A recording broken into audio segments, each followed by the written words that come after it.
Good Shabbos, friends. Shabbat Shalom. You know, there's a very famous art critic. His name is Peter Scheiner, and he writes very thoughtful reviews of works of art. And even when he doesn't like that piece of art, he still writes very beautiful and insightful reviews on the artwork. And someone, a journalist, once asked him and said, "Peter, how do you write a meaningful art review on a piece of work that you don't like?" And Peter said, "I'll tell you what I do. I look at the art and I ask myself,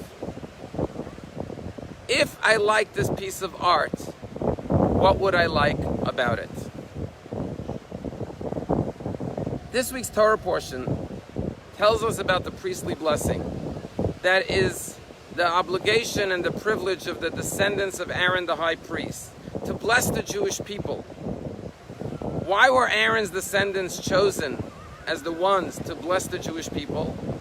Because when the Jewish people erected the tabernacle, Aaron saw their great accomplishment, their devotion, their dedication, and he spontaneously blessed the Jewish people with love.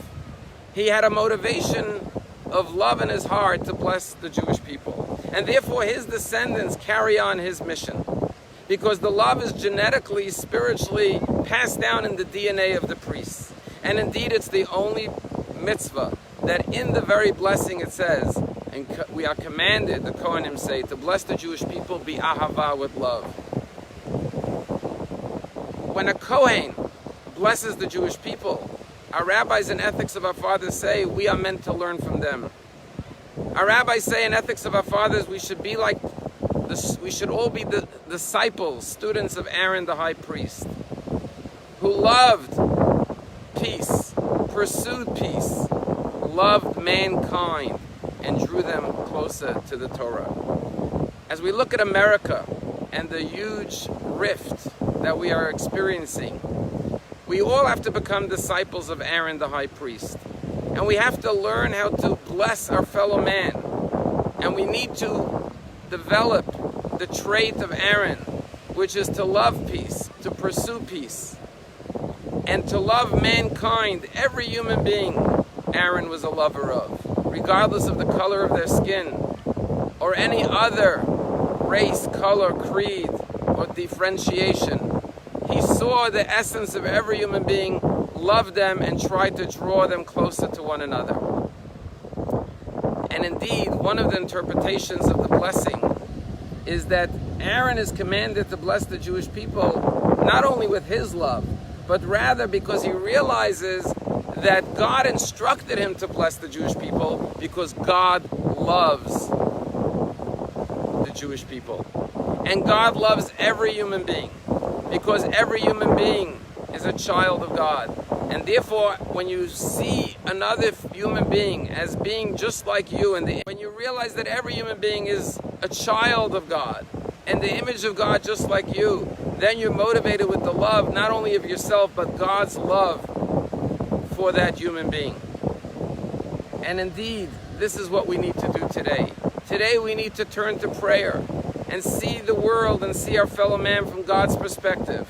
And when we realize God's love for every child of his, we will express that love. Because as someone once said, prayer is not a spear wheel that you take out when you're in trouble, but rather it's a steering wheel that you use every moment of life to navigate through life. Every moment of life we must pray for our fellow man and realize that from God's eyes every child of his is precious. And just like a parent seeks out and looks for the good in their child, God looks for the good in every child of his, and we as his children have to look through God's eyes and see the good in one another. As Peter Scheiner said, I look at the art and I say, what would I like about it if I liked it? We have to look at another human being and say, what would I like about this person if I liked them? And surely you can find things to like about every single human being. I once heard a story from a man who told me that he had fallen out of love with his wife. And he didn't feel any love for her anymore. And he said, I did something, Rabbi, that changed my life.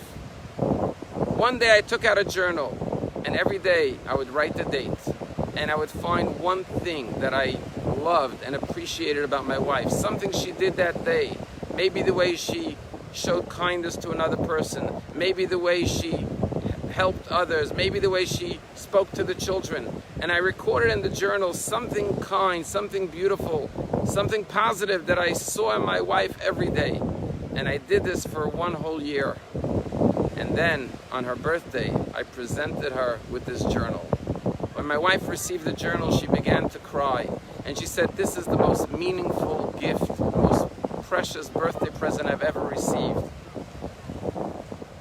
But Rabbi, he said, not only was it the most meaningful gift that my wife received, it was actually the most meaningful gift I ever received, because I learned to see the beauty and the good in my spouse, and that reignited the love and rebuilt our relationship and our marriage to a level it's never been on before. That is the blessing of Aaron. Be a blessing to others. Pray to God on behalf of others, and realize that the way we will develop love to one another is by loving every human being, recognizing they are the child of God, and ask yourself, what good can I see in this person? And by focusing on the positive, not on the externalities, we will be blessed with the traits of Aaron to love peace, pursue peace, love all of mankind, and unite our broken and fractured society. Shabbat Shalom, a blessed and a peaceful Shabbat.